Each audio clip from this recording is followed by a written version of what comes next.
Hey guys, how's it going? This is Average Skill Modeler 77, and this is my review video for my Il2 Shturmovik by Accurate Miniatures. This is also my M group build entry. So let's show you what I've been doing so far. Well, what I've done actually. So starting out, it's white, and I put the exhaust stains on. It's my first time really trying exhaust stains, and I used some of the Tamiya weathering powder I got from Steve Mottram, and some drawing pastels, which I'll show you right now. These things right here. Pretty expensive actually, it was like $6 for this whole thing. But it worked out. I like the effects it gave it. So that's pretty sweet. Let's see, the propeller's on, rotates. It didn't fit very well, however. I don't know what went wrong there, but it just doesn't fit very well. The canopy parts were pretty good actually. The fit for these two was great. This one was really good.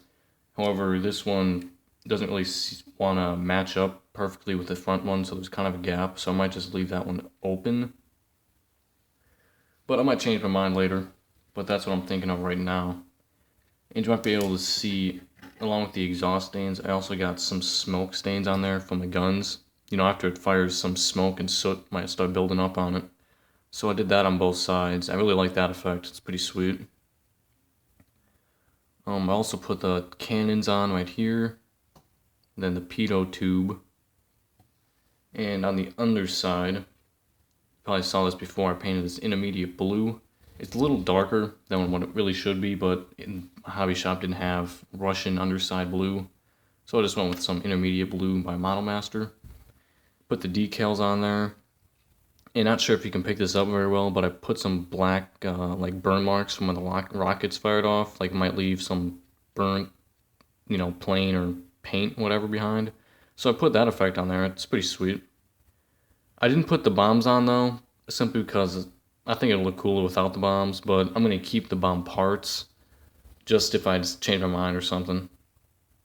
I did finally get the skis on.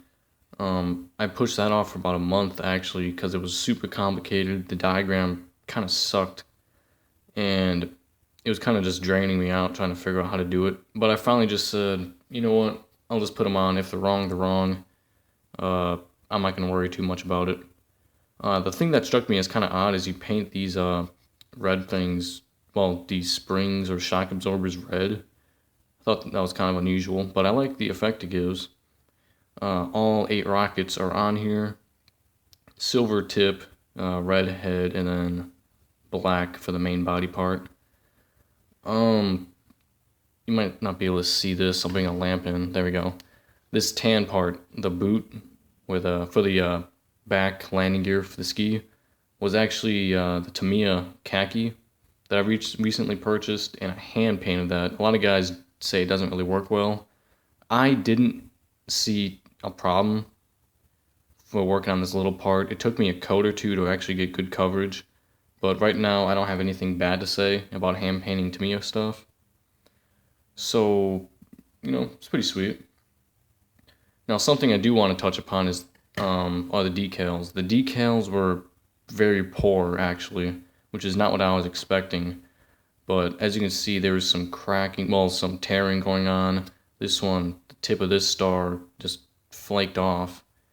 And I really don't recommend using decal setting solution, at least Solvaset. I think it was too harsh on this, well, on these decals, because you put the decal on, right?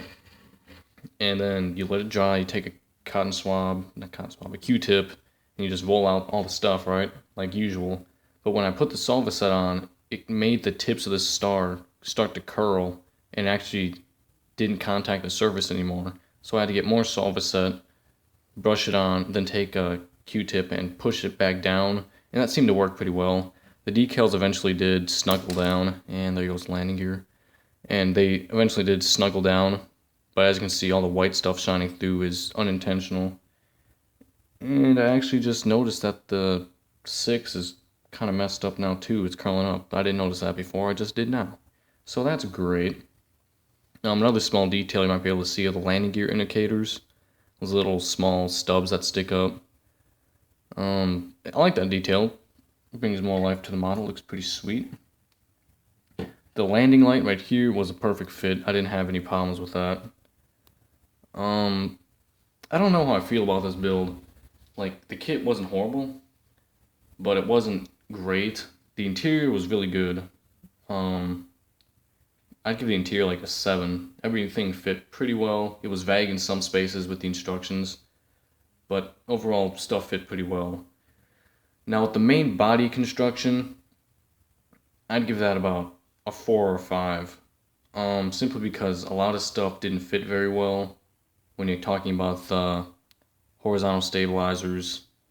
And then the stupid skis, dude. Those things were pissing me off for real. But I finally did get them on, like I said. But overall, I'm gonna have to give this model like a 5 out of 10. Simply because the middle parts of the build really kind of sucked for me. I don't know if it was my fault or the manufacturers, maybe both. But I really didn't enjoy it when I was like halfway through it. But I got it done, and I think it'll add a really nice piece to my collection I'm doing right now. I do have a diorama planned for this. It probably won't be in or finished before the M group build deadline, but you know, it's whatever. I don't mind that.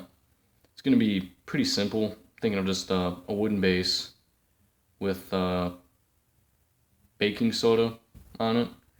The one thing that's stopping me from doing that is that I heard it yellows up. So I'm not really sure, but a trick that I remembered, or like something I did that was kind of cool, was in 2nd grade, we had this project our teacher wanted us to do where we all brought this table salt, like those really big containers, those boxes of it, and a mason jar. And what you did was you took some chalk, ground it up into a dust, right? Then you take this salt, pour it on top of the chalk, mix it up, and then the salt would turn the color of the chalk.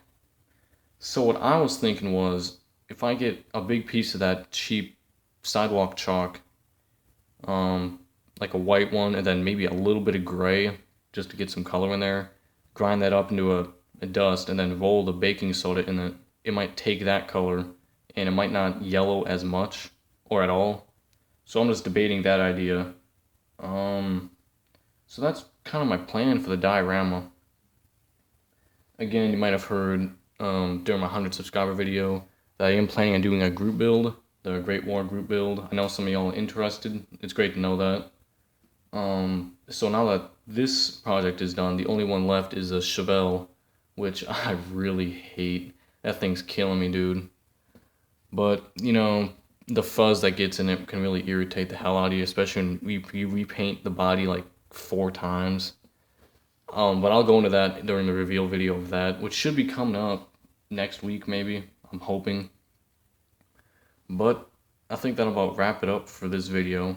Remember to like, comment, and subscribe, and I'll catch y'all later with another video. Bye.